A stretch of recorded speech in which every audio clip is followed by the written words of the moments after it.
এই যেটা দেখতে পাচ্ছ এটা পুরো মাঠ। এই পুরো এই যত দূর তাকাবেন তত দূরই মাঠ, দেখুন পুরো যত দূর তাকাবেন। এটা হচ্ছে একদম পেছনে আমাদের হাওড়া জেলার এই যে জায়গাটা হচ্ছে প্যান্ডেলটা, এটা আমাদের হাওড়া জেলার হচ্ছে। পুরো যতটা দড়ি বাঁধা আছে ওটা পুরো হাওড়া জেলার হবে। তো মানুষ কাজ করছে। সেই দেখুন দূরে মসজিদ আছে টিন দিয়ে করা, সেই দূরে। আমাদেরটা অনেকটাই পিছনে, অনেকটা ঘুরে এসেছি আমরা, অনেকটা ঘুরে ঘুরে ঘুরে ঘুরে প্রায় 2-3 কিলোমিটার ঘুরে তবে এই হাওড়া জেলার এই ক্যাম্পে আমরা আছি।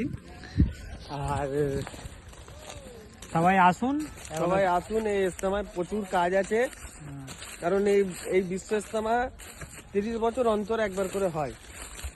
তো আমাদের নসিব পেয়েছি আমরা এই ইজতেমা দেখতে পাবো, আপনারাও পাবেন, পরে কি আর পাবেন কি জানি না।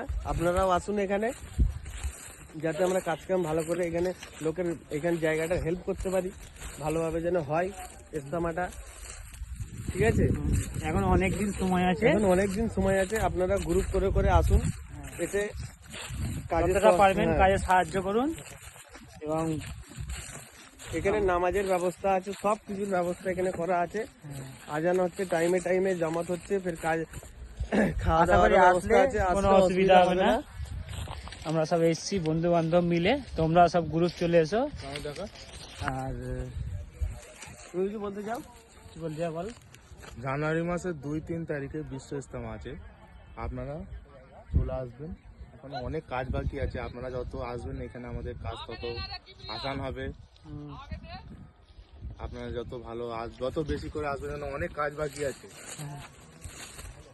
আর আপনারা রাস্তা থেকে দেখবেন হাওড়া জেলার ক্যাম্পের একটা দিক করা আছে, ওই হাওড়া জেলা থেকে যারা আসবে এই হাওড়া জেলার ক্যাম্পের দিক দেখে ওই ক্যাম্পে চলে আসবেন।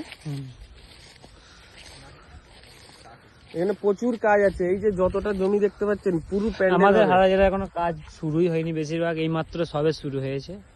আপনারা চলে আসুন, ঠিক আছে? যতটা পারবেন ততটা সময় দেবেন, ইনশাআল্লাহ